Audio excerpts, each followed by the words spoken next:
अरब सागर के किनारे गुजरात के सूरत शहर से कुछ ही दूरी पर एक रहस्यमयी बीच है, दुमास बीच। इसकी काली रेत सूरज की सुनहरी किरणों को सोखकर भी एक अजीब उदासी लिए रहती है। स्थानीय लोग इस रेत में दफन अनगिनत कहानियों की फुसफुसाहट महसूस करते हैं। सदियों से ये किनारा उन आत्माओं की अंतिम विश्राम स्थली रहा है जिन्होंने इस धरती पर अपनी सांसें छोड़ी थीं। उनकी राख समय के साथ इस रेत में मिलकर इसे वो गहरा अनूठा रंग दे गई है। लेकिन क्या सिर्फ राख ही इस रंग का कारण है? कुछ पुरानी किंवदंतियां कहती हैं कि समुद्र की गहराई से कोई प्राचीन शक्ति इस रेत को काला रंग देती है, एक ऐसी शक्ति जो रात के अंधेरे में और भी प्रबल हो जाती है। रवि, एक युवा और उत्साही पैरानॉर्मल शोधकर्ता, दुमास बीच की भूतिया कहानियों से बहुत आकर्षित था। उसने अनगिनत रातें इंटरनेट पर इन दावों को पढ़ते हुए बिताई थीं और अब वो खुद यहाँ आकर सच्चाई का सामना करना चाहता था। एक शांत और धुंधली सुबह जब सूरज बादलों के पीछे छिपा हुआ था, रवि पहली बार इस रहस्यमयी बीच पर पहुंचा। उसके हाथ में EMF मीटर, एक संवेदनशील नाइट विजन कैमरा और एक उच्च गुणवत्ता वाला ऑडियो रिकॉर्डर था, उसके उपकरण जो अदृश्य दुनिया के संकेतों को पकड़ने में उसकी मदद कर सकते थे। दिन के उजाले में भी दुमास बीच पर एक अजीब सी खामोशी छाई हुई थी। पर्यटकों की हल्की चहल पहल थी, लेकिन उनकी हंसी में भी एक अनजाना डर मिला हुआ था। काली रेत पर चलते हुए रवि को ऐसा लग रहा था जैसे वो किसी और ही आयाम में प्रवेश कर गया हो। रेत उसके जूतों के नीचे दबी, एक दबी हुई आह की तरह। उसने अपने उपकरण चालू किए और ध्यान से आसपास का निरीक्षण करने लगा, हर असामान्य गतिविधि को दर्ज करने के लिए तैयार। दिन ढलने लगा और सूरज अरब सागर के क्षितिज पर नारंगी और बैंगनी रंगों का एक अद्भुत दृश्य रच रहा था। लेकिन दुमास बीच पर रंगों की ये सुंदरता धीरे धीरे अंधेरे में घुल रही थी। रवि ने महसूस किया कि हवा में ठंडक बढ़ गई है, एक ऐसी ठंडक जो मौसम से परे थी, मानो किसी ठंडी सांस ने उसे घेर लिया हो। दिन भर शांत रहने वाले आवारा कुत्ते अब बेचैन होकर रोने लगे थे। उनकी करुण आवाजें दूर तक सन्नाटे को चीर रही थीं। यह सब देखकर रवि के अंदर एक डर की लहर दौड़ गई, लेकिन उसकी वैज्ञानिक जिज्ञासा और सच्चाई जानने की तीव्र इच्छा उसके डर पर हावी थी। रवि ने अपना नाइट विजन कैमरा एक तिपाई पर लगाया और अंधेरे में रिकॉर्डिंग शुरू कर दी। EMF मीटर की हरी बत्ती स्थिर थी, लेकिन रवि जानता था कि असली गतिविधि रात में ही शुरू होती है। उसने अपना ऑडियो रिकॉर्डर भी चालू रखा, उसे अपनी जेब में सुरक्षित रखा ताकि कोई भी अस्पष्ट आवाज रिकॉर्ड हो सके। वो धीरे धीरे बीच के अंदर की ओर बढ़ने लगा, उस जगह की ओर जहां स्थानीय लोगों ने सबसे ज्यादा डरावनी घटनाएं होने की बात कही थी, एक विशेष रूप से सुनसान हिस्सा जहां रेत के टीले अजीब आकार लेते थे। अचानक रवि को रेत पर कुछ अजीब निशान दिखाई दिए। ये पैरों के निशान थे, लेकिन वे किसी वयस्क या सामान्य बच्चे के नहीं लग रहे थे। वे बहुत छोटे थे, लगभग किसी नवजात शिशु के पैरों के आकार के, लेकिन अजीब तरह से मुड़े हुए थे और उनमें एक अप्राकृतिक गहराई थी। रवि ने अपनी शक्तिशाली टॉर्च की रोशनी उन निशानों पर डाली जो कुछ दूर तक रेत पर चले गए थे और फिर अचानक बिना किसी तार्किक कारण के गायब हो गए थे। उसे एक पल के लिए ऐसा लगा जैसे कोई छोटा बच्चा रेत पर रेंग रहा हो और फिर हवा में विलीन हो गया हो। रवि के रोंगटे खड़े हो गए। उसने अपने वैज्ञानिक जीवन में कभी ऐसा कुछ नहीं देखा था जिसकी कोई व्याख्या न हो। उसने अपने कैमरे को उन अजीब निशानों की ओर घुमाया और उनकी कई तस्वीरें खींची। हर कोण से उम्मीद थी कि बाद में वो उनका विश्लेषण कर पाएगा। तभी उसे अपने बाएं कान के पास एक धीमी सी फुसफुसाहट सुनाई दी। वो तुरंत मुड़ा, अपनी टॉर्च को चारों ओर घुमाते हुए, लेकिन वहां कोई नहीं था, सिर्फ काली रेत और लहरों की धीमी आवाज। फुसफुसाहट दोबारा सुनाई दी, इस बार और करीब से, मानो कोई उसके ठीक पीछे खड़ा होकर बोल रहा हो, उसके बालों को छू रहा हो। फुसफुसाहट इतनी धीमी थी कि रवि शब्द नहीं समझ पाया, लेकिन आवाज में एक गहरी पीड़ा और दुख महसूस हो रहा था, एक ऐसी करुणा जो किसी खोई हुई आत्मा की हो सकती है। उसे ऐसा लग रहा था जैसे कोई अदृश्य उपस्थिति अपनी कहानी सुनाने की कोशिश कर रही हो, एक ऐसी त्रासदी जिसे सुना जाना जरूरी है। उसने अपना ऑडियो रिकॉर्डर अपनी जेब से निकाला और उसे अपनी आवाज के करीब रखने की कोशिश की। उम्मीद थी कि वो उस अस्पष्ट दर्द भरी आवाज को रिकॉर्ड कर सकेगा, भले ही वो उसे समझ न पाए। तभी हवा का एक तेज झोंका आया जो अचानक और अप्रत्याशित था। रेत उड़ने लगी, उसकी आंखों में चुभती हुई। रवि को अपनी आंखों को बचाने के लिए हाथ उठाना पड़ा। जब हवा रुकी तो उसने देखा कि कुछ दूर रेत पर एक धुंधली सी आकृति खड़ी है। वो आकृति मानव जैसी लग रही थी, लगभग एक बच्चे की ऊंचाई की, लेकिन वो पूरी तरह से काली थी, जैसे कि अंधेरे से ही बनी हो, और उसमें कोई हरकत नहीं हो रही थी। वह बस वहां खड़ी थी, एक स्थिर और भयावह उपस्थिति। रवि डर के मारे कांपने लगा। उसने कभी किसी भूतिया आकृति को अपनी आंखों से नहीं देखा था, सिर्फ तस्वीरों और कहानियों में सुना था। यह अनुभव उसकी कल्पना से कहीं ज्यादा डरावना था। वो कुछ पल के लिए पत्थर की तरह जम गया, उसकी सांसें थम गईं, उसकी आंखें उस काली आकृति पर गड़ाए हुए। फिर धीरे धीरे, जैसे किसी सम्मोहन में, उसने अपना कैमरा उस आकृति की ओर उठाया और कुछ तस्वीरें खींचने की कोशिश की। उसकी उंगलियां डर से ठंडी पड़ गई थीं। जैसे ही कैमरे का फ्लैश चमका, एक तेज और कर्कश चीख हवा को चीर गई। वो काली आकृति अचानक गायब हो गई, मानो किसी ने उसे खींच लिया हो। रवि चौंक गया, उसका दिल उसकी छाती में तेजी से धड़क रहा था।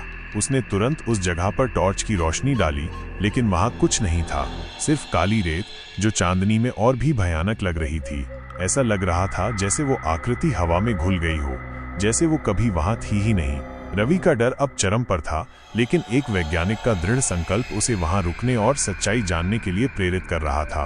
कुछ देर शांति रही, सिवाय समुद्र की लहरों की लयबद्ध आवाज और दूर से कुत्तों के रोने की दर्दनाक आवाज के। रवि ने सोचा कि शायद उसे अब यहाँ से चले जाना चाहिए, अपनी जान बचाकर भाग जाना चाहिए, लेकिन फिर उसे ईएमएफ मीटर में एक तेज हलचल दिखाई दी। हरी बत्ती लाल हो गई और रीडिंग अचानक बहुत बढ़ गई थी, जो एक शक्तिशाली और असामान्य ऊर्जा क्षेत्र का संकेत दे रही थी, मानो कोई अदृश्य शक्ति उसके आसपास मंडरा रही हो। रवि ने मीटर की दिशा में देखा और उसे रेत पर कुछ चमकता हुआ दिखाई दिया। वो धीरे धीरे उस ओर बढ़ा, उसकी टॉर्च की रोशनी उस चमकते हुए बिंदु पर केंद्रित थी। उसने देखा कि रेत में एक पुराना, जंग लगा हुआ ताबीज पड़ा हुआ है। ये किसी प्राचीन धातु से बना लग रहा था और उस पर कुछ अजीबोगरीब नक्काशी की हुई थी। जैसे ही रवि ने सावधानी से उसे उठाया, ईएमएफ मीटर की रीडिंग और भी तेज हो गई, मानो ताबीज को छूते ही ऊर्जा का एक प्रवाह शुरू हो गया हो और उसे अपने आसपास एक तेज और ठंडी हवा का झोंका महसूस हुआ, जैसे किसी ने उसके कान में फुसफुसाया हो। ताबीज को हाथ में लेते ही रवि को एक अजीब सी बेचैनी महसूस होने लगी। उसके मन में अचानक नकारात्मक विचार आने लगे। क्रोध और घृणा की भावनाएं उसे घेरने लगीं। उसे ऐसा लगने लगा जैसे कोई अदृश्य शक्ति उसके विचारों को नियंत्रित कर रही हो, उसे नुकसान पहुंचाने के लिए उकसा रही हो। उसने तुरंत ताबीज को डर से रेत पर फेंक दिया और जैसे ही वो ताबीज रेत से टकराया, अचानक ईएमएफ मीटर की रीडिंग सामान्य हो गई और वो ठंडी हवा का झोंका भी गायब हो गया। रवि समझ गया कि उस ताबीज में कुछ बुरी शक्ति कैद थी, एक नकारात्मक ऊर्जा का स्रोत जो इस बीज को शापित कर रहा था। उसने उस खतरनाक जगह से दूर रहने का फैसला किया और धीरे धीरे किनारे की ओर बढ़ने लगा। उसकी नजरें हर तरफ घूम रही थीं, किसी और असामान्य गतिविधि की तलाश में। रास्ते में उसे फिर से वो धीमी सी फुसफुसाहट सुनाई दी, लेकिन इस बार वो थोड़ी ज्यादा स्पष्ट थी। उसे ऐसा लगा जैसे कोई उसका नाम पुकार रहा हो, एक दबी हुई और दर्द भरी आवाज। रवि डरकर रुक गया, उसका दिल उसकी छाती में हथौड़े की तरह बज रहा था। उसने चारों ओर देखा, लेकिन वहां सिर्फ काली रेत और अंधेरा था। आवाज फिर आई और इस बार वो और भी करीब लग रही थी, मानो कोई उसके ठीक पीछे खड़ा होकर फुसफुसा रहा हो। रवि, रवि। आवाज में एक गहरी दर्द भरी पुकार थी, जैसे कोई सदियों से फंसा हुआ अपनी मुक्ति के लिए मदद मांग रहा हो। रवि का दिल तेजी से धड़कने लगा। वो समझ नहीं पा रहा था कि क्या करे, भागे या उस दर्द भरी आवाज का रहस्य जानने की कोशिश करे। एक तरफ अज्ञात का डर था और दूसरी तरफ उस आवाज में छिपी हुई पीड़ा उसे उस ओर खींच रही थी, एक मानवीय करुणा की भावना। उसने हिम्मत करके आवाज की दिशा में कुछ कदम बढ़ाए। उसकी टॉर्च की रोशनी रेत पर केंद्रित थी। जैसे ही रवि ने कुछ कदम आगे बढ़ाए, रेत में उसे एक और अजीब चीज दिखाई दी। ये एक छोटा सा मिट्टी का बर्तन था जो आधा रेत में दबा हुआ था। उसके ऊपर कुछ पुराने अस्पष्ट अक्षर खुदे हुए थे, जिन्हें रवि पढ़ नहीं पा रहा था, लेकिन वे किसी प्राचीन भाषा के लग रहे थे। रवि ने सावधानी से उस बर्तन को उठाया। वो बहुत हल्का था, जैसे अंदर कुछ न हो, लेकिन जैसे ही उसने उसे खोला, उसमें से एक तेज और बर्फीली ठंडी हवा निकली, जिसने रवि के चेहरे को सुन्न कर दिया और उसे एक पल के लिए सब कुछ धुंधला दिखाई दिया, मानो उसकी आंखों के सामने एक काली चादर फैल गई हो। जब रवि की आंखें ठीक हुईं, तो उसने देखा कि बर्तन खाली था, लेकिन उसके हाथ में एक अजीब सी चमक आ रही थी। उसने अपना हाथ देखा तो पाया कि उसकी उंगलियों पर हल्की नीली रोशनी चमक रही थी, एक अस्वाभाविक और डरावनी चमक जो अंधेरे में और भी तेज लग रही थी। रवि डर गया, उसका खून जम गया। उसे समझ नहीं आ रहा था कि ये सब क्या हो रहा था।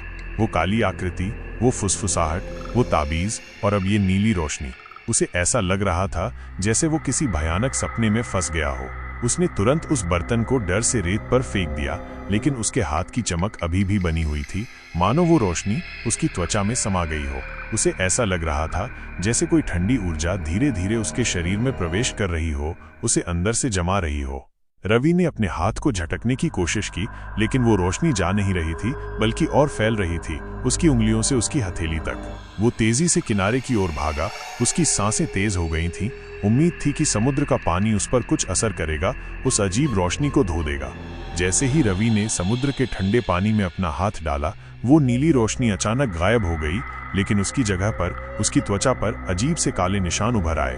ये निशान किसी जले हुए घाव की तरह दिख रहे थे, लेकिन उनमें कोई दर्द नहीं था, सिर्फ एक ठंडी सुन्नता थी जो उसकी हड्डियों तक महसूस हो रही थी।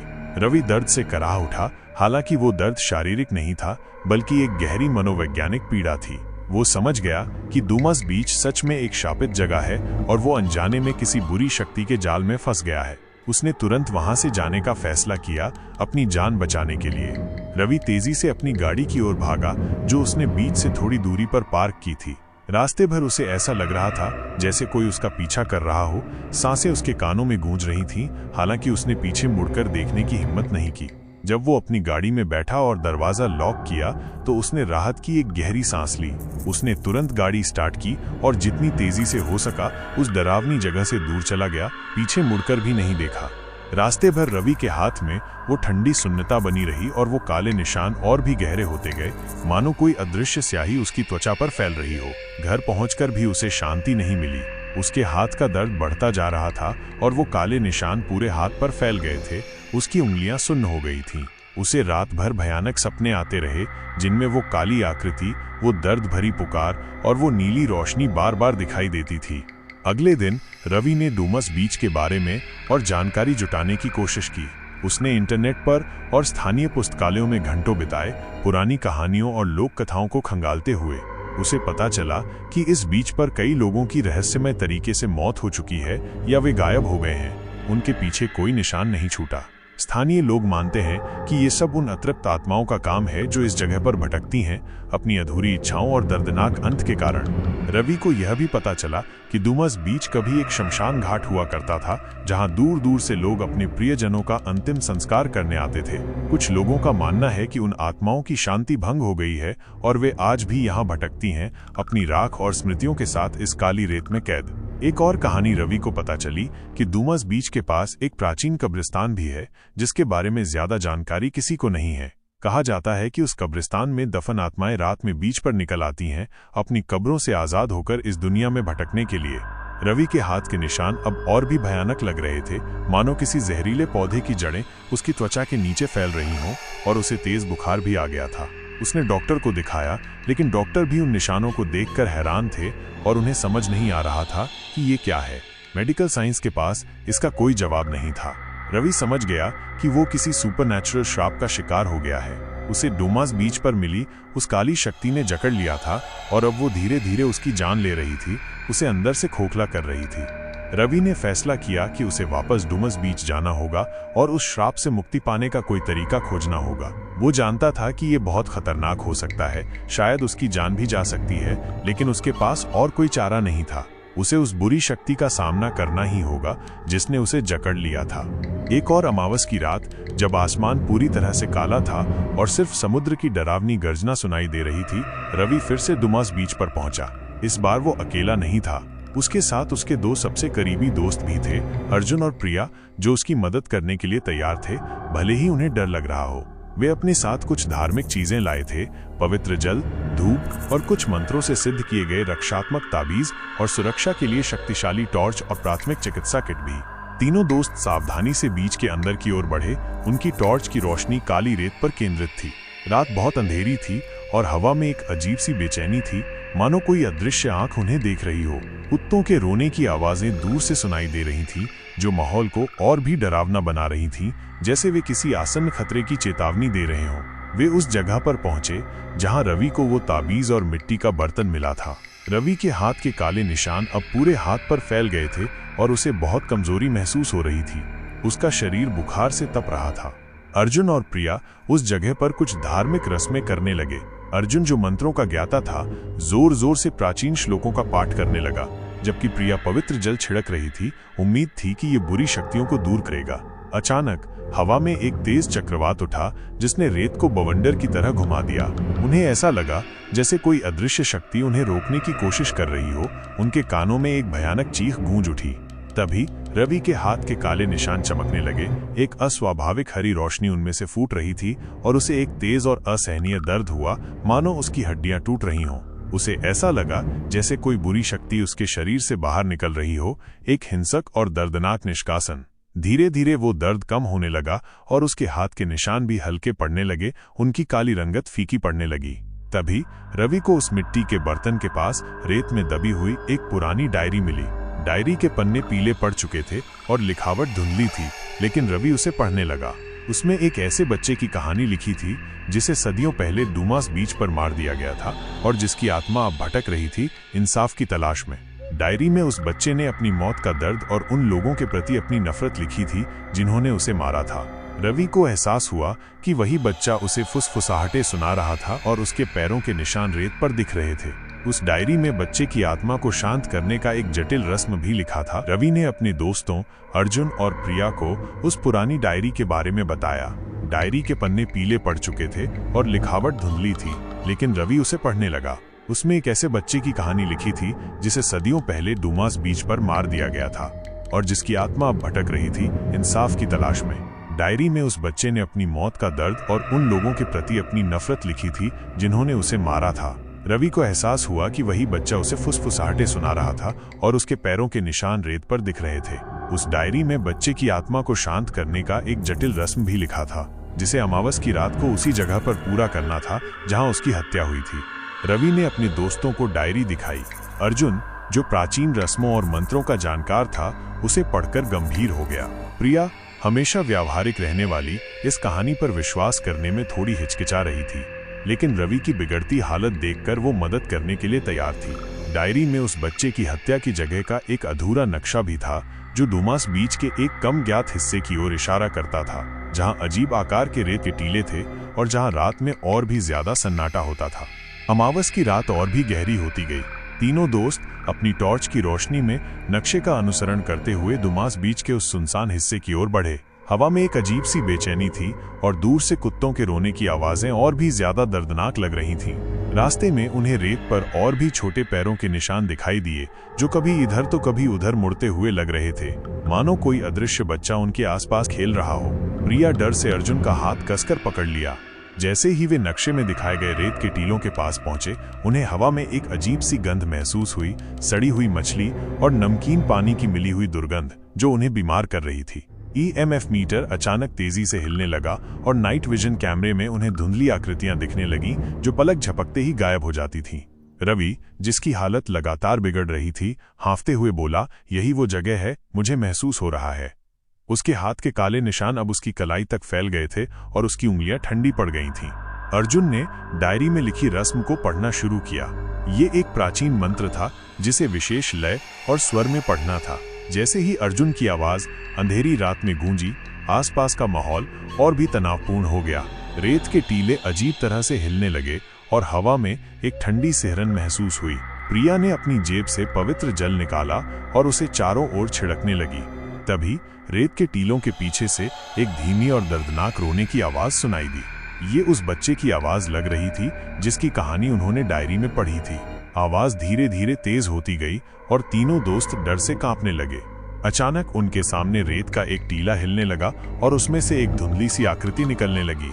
ये एक छोटे बच्चे की आकृति थी, लेकिन उसकी आंखें खाली और भयानक थीं और उसके चेहरे पर सदियों का दर्द झलक रहा था। वह आकृति रवि की ओर देखने लगी। उसकी खाली आंखों में एक भयानक उदासी थी। रवि अपनी कमजोरी के बावजूद उस बच्चे की आत्मा को देखकर दुखी हो गया। उसने महसूस किया कि उस बच्चे को इंसाफ और शांति की जरूरत है। अर्जुन लगातार मंत्र पढ़ रहा था और प्रिया पवित्र जल छिड़क रही थी, लेकिन उस आत्मा पर कोई असर नहीं हो रहा था। तभी रवि को डायरी में एक और पंक्ति याद आई। उस रस्म को पूरा करने के लिए उन्हें उस बच्चे की कोई प्रिय वस्तु ढूंढकर उसे वापस देनी होगी, लेकिन वह वस्तु क्या थी और कहाँ मिलेगी? तीनों दोस्त अपनी टॉर्च की रोशनी में रेत के टीलों के आसपास उस वस्तु को खोजने लगे। उन्हें कुछ टूटे हुए खिलौने और पत्थर के टुकड़े मिले, लेकिन कुछ भी ऐसा नहीं लगा जो उस बच्चे के लिए खास हो। अचानक रवि की नजर रेत में दबी हुई एक छोटी सी लकड़ी की नाव पर पड़ी।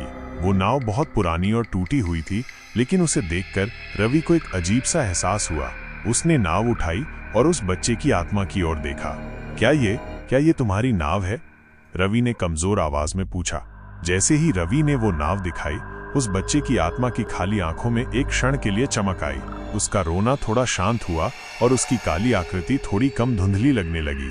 अर्जुन ने मंत्रों को और तेज कर दिया और प्रिया ने उस नाव पर भी पवित्र जल छिड़का। धीरे धीरे उस बच्चे की आत्मा शांत होने लगी। उसकी भयानक उदासी कम होने लगी और उसके चेहरे पर एक शांति का भाव आने लगा। हवा में रेत का बवंडर थम गया और कुत्तों का रोना भी शांत हो गया। EMF मीटर की रीडिंग सामान्य हो गई और नाइट विजन कैमरे में दिखने वाली धुंधली आकृतियां गायब हो गईं। रवि के हाथ के काले निशान भी धीरे धीरे हल्के पड़ने लगे और उसकी कमजोरी भी कुछ कम हुई। वो समझ गया कि उस बच्चे की आत्मा को शांति मिल गई है। लेकिन क्या डूमस बीच का श्राप यहीं खत्म हो गया? क्या वे सभी सुरक्षित थे? रात अभी भी बाकी थी और डूमस बीच के काले रेत में और भी रहस्य दफन थे।